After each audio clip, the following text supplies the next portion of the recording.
देखिएगा,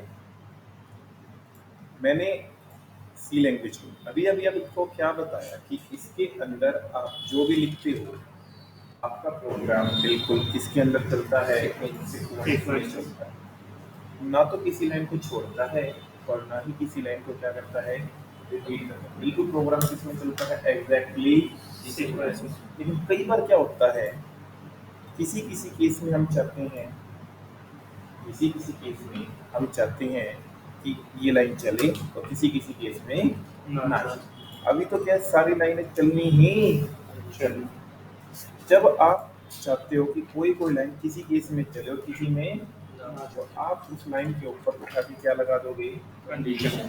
कि अगर ये कंडीशन सेटिस्फाई करती है तो ये लाइन चलेगी, और नहीं करती तो ये लाइन नहीं चलेगी, नहीं चलेगी। जब तक कंडीशन नहीं थी हमारा प्रोग्राम किस में चलता था, सीक्वेंस में। तो उसे हम क्या कहते थे, इसके प्रोग्राम सीक्वेंस कंट्रोल के प्रोग्राम, ठीक है। लेकिन जब हम इसके ऊपर क्या लगा देंगे, हाँ जी, जब हम इसके ऊपर क्या लगा देंगे, कंडीशन, तो ये लाइन चलेगी या नहीं चलेगी, किस पे डिपेंड हो जाएगा, कंडीशन। कंडीशन पे नहीं, कंडीशन के डिसीजन पे, ठीक है। डिसीजन ट्रू है तो चलेगी वरना नहीं चलेगी। इसीलिए इसे क्या कहा जाएगा, डिसीजन। ओके। तो अब हम जो प्रोग्राम करने जा रहे हैं वो किसके करने जा रहे हैं, डिसीजन कंट्रोल, जिसमें हम किसी भी लाइन के ऊपर उठा के क्या लगा देंगे, कोई ना कोई कंडीशन। यहाँ हमें कुछ बने बने वर्ड्स दिए जाते हैं जिसे क्या कहा जाता है, कीवर्ड्स। कीवर्ड्स का कीवर्ड अलग है, जैसे यहाँ कंडीशन लगानी है, कंडीशन लगाने के लिए कीवर्ड अलग है। हमें यहाँ पे 3 तरह के कीवर्ड दिए गए हैं। Number 1 if, files, else. आप अपनी कंडीशन इफ से भी लगा सकते हो, इफ एल्स से भी और एल्स इफ से। काम तीनों का क्या है, इन तीनों का काम करने का तरीका क्या है, अलग अलग। देखो बात करेगा इफ से कब लगाएंगे, एल्स से कब लगाएंगे। इफ से कंडीशन जब लगाएंगे जब हमारा क्या होगा, सिंगल अल्टरनेट। डबल अल्टरनेट क्या होगा, मल्टीपल। जब आपका सिर्फ एक कंडीशन हो, या तो काम हो या काम ना हो, तो आप अपना कंडीशन इफ से लगाएंगे। एक एग्जाम्पल, इस रूम में जहां आप बैठे हो सिर्फ एक बटन है और एक ही फैन है, या तो उस बटन से फैन चलेगा या नहीं चलेगा। There is only single alternate, या तो होगा या नहीं होगा, नहीं होगा। बटन दबाया या तो चला या नहीं चला। जब हम चाहते हैं यहाँ पर कितने अल्टरनेट होने चाहिए, दो। ऐसा भी हो सकता है, ऐसा नहीं है तो ऐसा हो। फॉर एग्जाम्पल 2 बटन है यहाँ पे और फैन है एक। पहले मैंने पहला बटन दबाया और ऊपर देखा कि फैन चला या नहीं। अगर पहले बटन से फैन चल गया तो इसका क्या मतलब है, दूसरा बटन की जरूरत नहीं है। और पहले से नहीं चला तो पक्का पक्का किससे चलेगा, दूसरे से। एक एग्जांपल दिया, पहला बटन दबाया, पहला बटन दबा के मैंने ऊपर देखा, तो देखो ऊपर फैन चला या नहीं चला, कंडीशन देखिए। पहले से चल गया तो दूसरे पे जाने की जरूरत नहीं है। और अगर पहले से नहीं चला तो क्या दूसरा बटन दबाने के बाद आप ऊपर देखोगे, नहीं देखोगे, क्योंकि चलना है पक्का दूसरे से। That is called double alternate. इसके लिए लगते हैं इफ एल्स। इफ से चला तो एल्स ना चला, इफ से नहीं चला तो एल्स। और जब कितनी कंडीशन होती है, 2 से भी ज्यादा। जैसे यहाँ पे मान लो एक बोर्ड में 50 बटन लगे और फैन है सिर्फ एक। अब ये नहीं पता कि कौन से बटन से फैन चलेगा, है। You have to try one after one, एक एक दबा के देखते हो, चलते हो। वो क्या कहलाएगा, आपका एल शेप कहलाएगा। मेरी बात से सहमत हैं आप लोग? ये आपने कंडीशन डिसीजन लिखा था वो वाले वर्ड बता। तो कंडीशन आपने 3 तरीके से लगेंगे, इफ एल और एल शेप। कोई लाइन का चलना या ना चलना इस पे डिपेंड करता है कंडीशन के डिसीजन पे। इसीलिए इसे कहा जाएगा डिसीजन कंट्रोल सिस्टम। बहुत से देखिएगा, पहले मैं आपको किसके प्रोग्राम बनवाता हूँ, सिंपल ओके, स्टार्टिंग में क्या है जी आपका,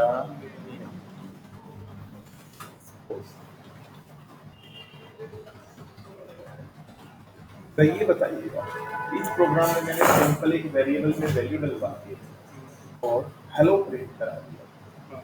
एक बार ये बताइएगा क्या इस हेलो को कोई रोकने वाला है इस वक्त? नहीं, ये लाइन तो प्रिंट होनी ही होनी, रन कीजिएगा, परफेक्टली प्रिंट होगा आपका। लेकिन मैं चाहता हूँ कि इसके ऊपर कंडीशन लगाना। कंडीशन किससे लगा दी मैंने, ये चल भी सकती है और कंडीशन क्या लगाई, ये वाली। अगर x ग्रेटर देन है 5, अगर ये बताइए कंडीशन ट्रू है या फॉल्स है? ट्रू है तो ऑफ कोर्स चलेगी, नो डाउट। और अगर मेरी कंडीशन क्या है यहाँ पे, false, right now x is not greater than 50, false है, चलेगी। This is called single alternate. ठीक है, अब मैं चाहता हूँ, पहले तो ये बात बताना चाहूँगा कि यहाँ कौन चेक कर रहा है कि मेरी कंडीशन ट्रू है या फॉल्स। कंडीशन कौन चेक कर रहा है यहाँ पे? आपके दिमाग में गया इफ, पर नो, इफ कभी कंडीशन चेक नहीं करता। ये जो आपको बीच में दिख रहा है ना, इसे हम कहते हैं ऑपरेटर। और ये जो आपके क्या है x और 50, इसे हम क्या कहते हैं, ऑपरेंड। काम हमेशा कौन करता है, ऑपरेटर। इसके ऊपर काम करेगा ऑपरेटर। ये वो ऑपरेटर है जो कंडीशन चेक करने का काम करेगा और ये बताएगा कंडीशन ट्रू है या फॉल्स। ऐसे ऑपरेटर को कौन से ऑपरेटर कहा जाता है, रिलेशन ऑपरेटर। वंस अगेन वो ऑपरेटर जो कंडीशन चेक करने का काम करते हैं कौन से ऑपरेटर कहलाते हैं, रिलेशन ऑपरेटर। ठीक है, और ये कंडीशन चेक करके जो आंसर आता है वो किसको देते हैं, इसको ट्रू मिला तो वो चला देगा, फॉल्स मिलेगा तो नहीं चलाएगा। रिलेशनल ऑपरेटर अब कितने होते हैं, less than, greater than, less than, equal. Less than equal mathematics में लेस देन के नीचे इक्वल आता है, और यहाँ अलग अलग है क्योंकि कीबोर्ड में ऐसा कोई सिंबल नहीं। Greater than equal, double equal और नॉट इक्वल। कैसी बात है, इज नॉट इक्वल। आप जो कंडीशन लगाओगे इनमें से किसी से भी लगा सकते हो। पूछा जाए कंडीशन कब ट्रू होगी तो क्या कहोगे आप यहाँ पे, जब लेस देन 50 हो। चलो बच्चों बताओ क्या अभी ट्रू है या फॉल्स? फॉल्स। क्या है, फॉल्स है क्योंकि x में 10 है और कंडीशन क्या है, ट्रू जब एक्सटेंसिव छोटा होता है। हाँ, ये लगा दो जब छोटा हो या इक्वल हो ट्रू है। ओके, अब ट्रू है। हाँ, ये कंडीशन कब ट्रू होगी ना, कोई बात करूं तो मैं, जब ग्रेटर देन होगा या इक्वल होगा। अभी भी ट्रू है ना, ग्रेटर देन। और ये कंडीशन कब ट्रू होगी, जब ये दोनों इक्वल हो। गौर फरमाइएगा, एक होता है सिंगल इक्वल और एक होता है डबल। सिंगल को हम इक्वल नहीं कहते, क्या कहते हैं, असाइनमेंट ऑपरेटर, क्योंकि ये वैल्यू को असाइन करता है राइट से लेफ्ट। डबल इक्वल कौन सा ऑपरेटर है आपका, रिलेशनल ऑपरेटर। और रिलेशनल ऑपरेटर का तो काम ही क्या होता है, वैल्यू को क्या करना, कंपेयर। ये कंपेयर करेगा, ट्रू है तो चला देगा, फॉल्स है तो बताओ ट्रू है या फॉल्स है, हाँ ट्रू है, ऑफ कोर्स चलेगा फिर भी। और अगर हमारा फॉल्स हो जाता लाइक दिस,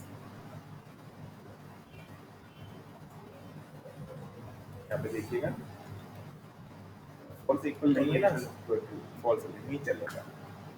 इक्वल क्या कहता है, मैं जब ट्रू करूंगा जब दोनों इक्वल होंगे, और ये ट्रू कब होगा, जब इक्वल नहीं होंगे। ओके ओके, तो ये 6 ऑपरेटर ऐसे हैं जिनसे आप अपनी कंडीशन लगा सकते हो। ओके, अब बताइए जरा कंडीशन ट्रू है या फॉल्स है? बोलिए। हेलो, प्रिंट होगा नहीं होगा कुछ? नहीं होगा। नहीं होगा। यस, राइट नाउ ट्रू है या फॉल्स है? फॉल्स। कुछ प्रिंट होगा? नहीं होगा। क्यों नहीं होगा? क्योंकि ये कौन सा अल्टरनेट है? सिंगल। सिंगल। और इसमें ये क्या वर्ड प्रिंट हो जाएगा? हम्म, ऐसा इसलिए क्योंकि सपोज अगर इफ ना होता तो क्या इन दोनों लाइनों को कोई रोकने वाला था? नहीं। कंडीशन है तो इनका चलना या ना चलना किस पे डिपेंड करता है? इस पे इफ कहता है कि भाई साहब मैं सिर्फ किसको देखूंगा? अपने से नेक्स्ट लाइन को। इफ का इस लाइन से कोई लेना देना नहीं है। इफ अगर ट्रू है तो ये लाइन चलेगी, इफ अगर फॉल्स है तो ये लाइन ये तो चलनी ही। चलनी अब फॉल्स है तो ये नहीं चली, ये तो चलेगी चलेगी। अगर ट्रू है तो दोनों चल ये चलेगी, ये तो चलनी चाहिए। परफेक्ट। यानी कि आप लोगों ने ये सीखा कि इफ का कंट्रोल कितनी लाइंस पे है? अपने से नेक्स्ट Next पर अगर हम चाहते हैं इफ का कंट्रोल किस पे हो? दोनों पे। तो उठा के इसको ब्रैकेट में बॉडी में बंद कर दो। समझ गए बात को? ये इसकी बॉडी बन गई। ट्रू है तो पूरी बॉडी चलेगी, फॉल्स है तो पूरी बॉडी। मेन की तरह बना दी। हर लाइन के बाद सेमीकोलन आता है, इसके बाद सेमीकोलन नहीं है। वरना इफ यहीं बंद हो जाएगा। ये है आपका सिंगल अल्टरनेट का प्रोग्राम जो बताता है ट्रू है तो काम होगा, फॉल्स है तो नहीं होगा। आई रिक्वेस्ट कोई क्वेश्चन हो तो कर सकते हैं। पर यहाँ सिर्फ क्या हो रहा है? सिंगल अल्टरनेट के लिए काम हो रहा है, डबल के लिए काम नहीं हो रहा। ट्रू है तो चल पड़ा। अगर मेरा फॉल्स है तो नहीं नहीं चलेगा। लेकिन एल्स मैं चाहता हूँ फॉल्स है तो भी काम कर दे, तो हम क्या लगा देंगे? ठीक है जी, सेव किया, रन किया।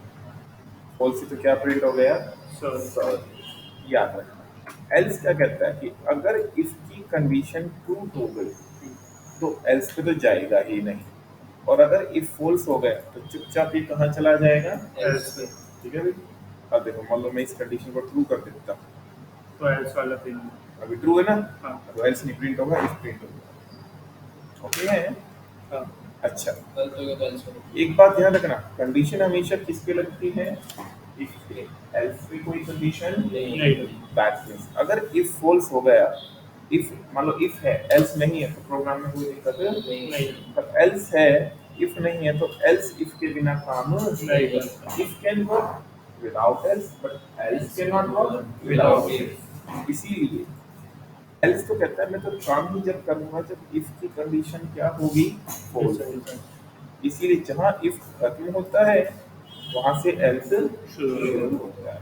ओके, अब देखिएगा मैंने ये ब्रैकेट हटा दिया, अब बता सकते हैं क्या होगा? हाँ, बारीकी निकल एरर है। क्योंकि देखिए एरर, देखो एरर है, बताता हूँ क्या। क्योंकि इफ के बाद ब्रैकेट ना हो तो वो सिर्फ किसको देखता है? अपने से। और एल स्टार्ट हो रहा है यहाँ से, तो बीच में ये लाइन आ गई ना, हाँ। या इस लाइन को हटाओ। एजल। ठीक है, उसको गलत करने के या फिर एक काम करो, उसको मतलब नहीं है, उसको ये जहाँ इफ खत्म होगा वहीं से एल स्टार्ट, ये फिर ब्रैकेट लगाओ ताकि यहाँ इफ खत्म हो रहा है और यहाँ से एल स्टार्ट हो रहा है। Okay, perfect.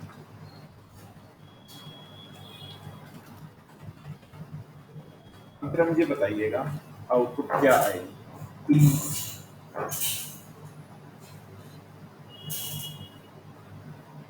Hello world, welcome. Hello world आए और वेलकम भी आएगा, क्योंकि इफ चलेगा तो एल्स नहीं चलेगा, ये तो बात मैंने बता दी। पर एल सिर्फ किसको देख रहा है? अपने से नेक्स्ट ये तो चलनी चाहिए यार। इसीलिए हमने उठा के एल्स को भी किसमें बंद कर लिया? ब्रैकेट। दोनों की बॉडी बन गई है, पर किसी के बाद भी सेमीकोलन मत लगा। ये है आपका डबल अल्टरनेट। ठीक है, ये वीडियो आपको भी दे रहा हूँ मैं, तो आपका बहुत अच्छा रिवीजन हो जाएगा। हाँ ठीक है, आई डोंट थिंक सो कि नोट करने की भी जरूरत है, ये वीडियोस आएगा। ठीक है, आपको माँ के भी ऐसे करूँ जब आप वहाँ चले जाओगे अपना हाँ कॉलेज, मैं अपना रिकॉर्ड कर लिया करूँगा, रिकॉर्डिंग भेजिए आपको, ठीक आप चल जाएगा तो हाँ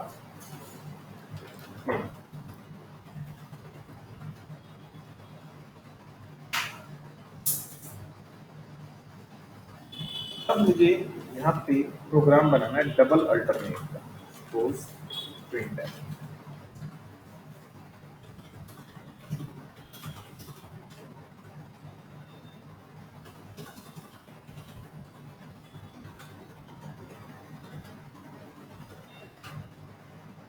इसकी वैल्यू डलवाली एक ही और बीस मुझे प्रोग्राम बनाना है, इसमें कितनी वैल्यू इनपुट करनी है, दो और ये पता लगाना है कि दोनों में से कौन सी वैल्यू ग्रेट है। इस पहले तो ये अंदाजा लगाइएगा, ये सोचिएगा इसको बनाने के लिए सिंगल अल्टरनेट चलेगा या डबल अल्टरनेट। सिंगल से काम डबल चलेगा, या तो एक वेक्टर होगा या ए होगा तो बी नहीं होगा, ए नहीं होगा तो बी होगा। सिंगल से काम सिंगल से हो सकता है, वो भी करवा देता हूँ, सिंगल से भी करा देता हूँ इसको। Is greater else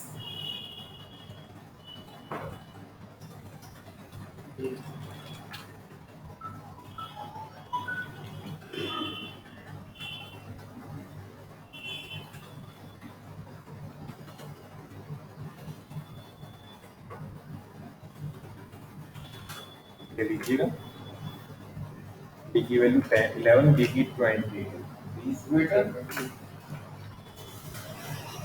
is okay. Check कीजिएगा प्लीज, कोई क्वेश्चन हो तो कर सकते हो आप। ना ठीक है, तो ये आपको किस चीज के लिए समझा रहा है कि this is the double alternate. Perfect, अब देखिए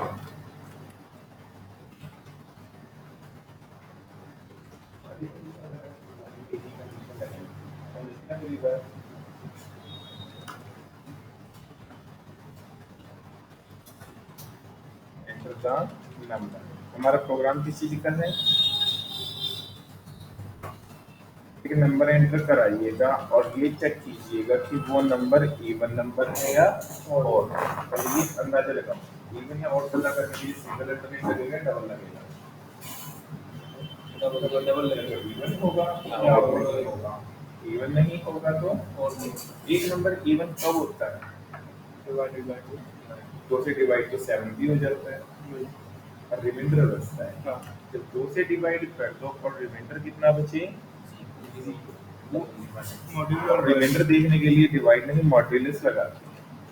ठीक है, जब किसी भी नंबर को 2 से मॉड्यूलस करोगे तो नो डाउट दो ही चीज बचेंगी, और है तो 1 रिमाइंडर बचेगा, इवन है तो 0। अब x में तो 1 गया होगा या जी x, अगर x किसके इक्वल है, जी डबल इक्वल कंपेयर करेगा। ठीक है, तो प्रिंट है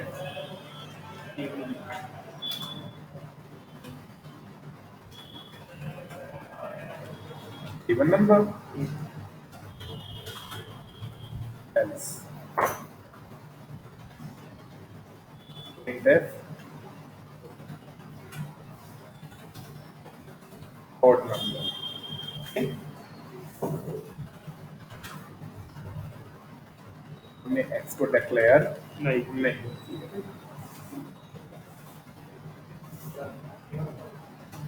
even number odd number clear. मुझे एक बार 1 सेकंड के लिए वीडियो रिकॉर्डिंग के लगे बीच में डिस्टरबेंस नहीं कर रहा, कितना समझ आया, आ गया परफेक्ट मैसेज नहीं करेगा तो खत्म, उसमें फिर मैं क्या करूँ, इतना सॉफ्ट पढ़ा रहा हूँ मैं, वो सॉफ्ट पढ़ा रहा हूँ। ठीक है, अब इसमें दो ही अल्टरनेट थे, या तो इवन होगा या और डबल लगा ना, प्रीवियस कंडीशन कितनी हो जाती है, 2 से ज़्यादा इसको क्या कहते हैं, कौन सा अल्टरनेट। ठीक है, एग्जांपल लेते हैं, सिंगल के लिए इफ, डबल के लिए इफ एल्स, मल्टीपल के लिए दे। सोचो,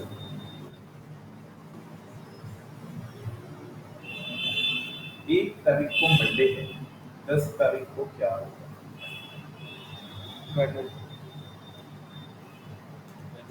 20 तारीख को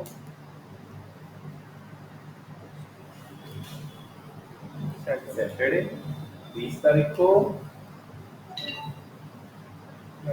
30 तारीख को कह लो, 30वें दिन कह लो, 40वें दिन, 40 तारीख ये मत कहना कैलेंडर में है, 40 दिन मतलब एक के बाद 40 दिन बाद क्या है? फ्राइडे। कैसे हिसाब लगा रही है? 1 तारीख को अगर हमारा मंडे है तो नो डाउट 7 तारीख को क्या होगा? संडे। 7 को संडे है तो 14 को भी, 21 को, 28 को, 7 के टेबल में आने वाला हर दिन क्या होगा? मंडे। ठीक है, मैंने पूछा 30 को क्या होगा? 7 जो 28, 28 को संडे है तो 28 के बाद कितने दिन बचे? 2 दिन का मतलब 3 दिन होते तो 4 दिन होते तो 5 दिन, लगी ना कंडीशन।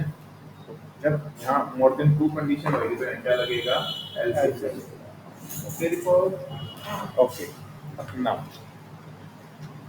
बचा इंटीजर, लिख लिया मैंने डी।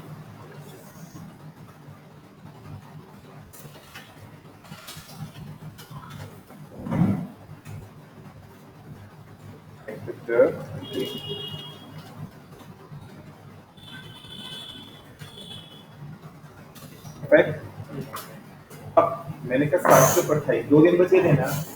2 दिन कब बचे थे? किससे डिवाइड करने के बाद? 7। और रिमाइंडर देखना है, रिमाइंडर के लिए डिवाइड नहीं, क्या लगेगा? मॉड्यूलस लगेगा। रिमाइंडर एक्स में रखवा दिया, आ गया ये समझ में? अगर x किसके इक्वल आता है तो मैं क्या कह सकता हूँ?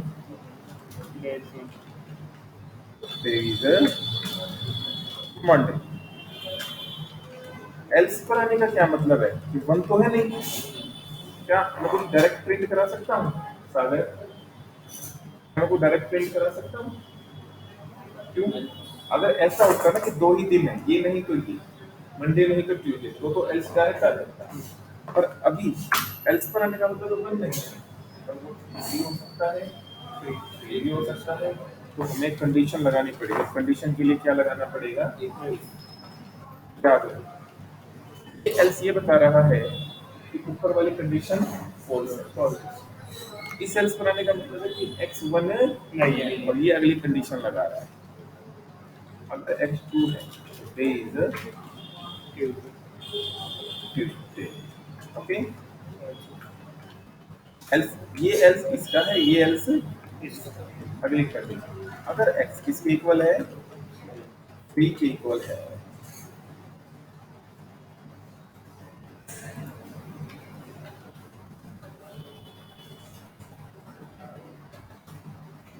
is the पेनिस्टिक।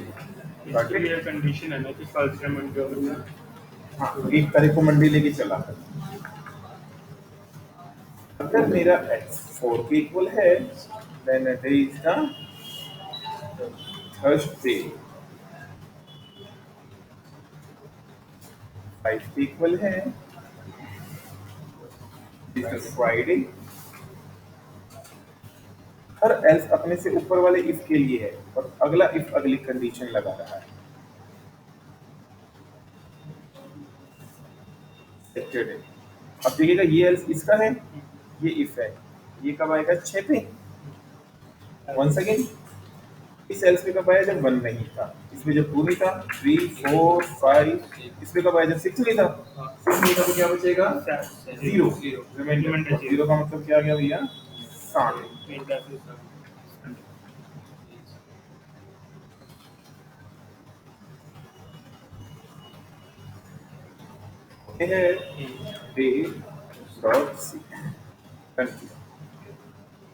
कहना चाहिए 15 को मंडे।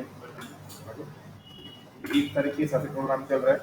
24 7 जो 28, 28 के बाद 4 का मतलब सैटरडे। परफेक्ट, ठीक है। देखिएगा अभी। तो आज हमने इतना काम कर लिया, अभी इसको यहीं रोकते हैं और नेक्स्ट टाइम हम अगली देखेंगे।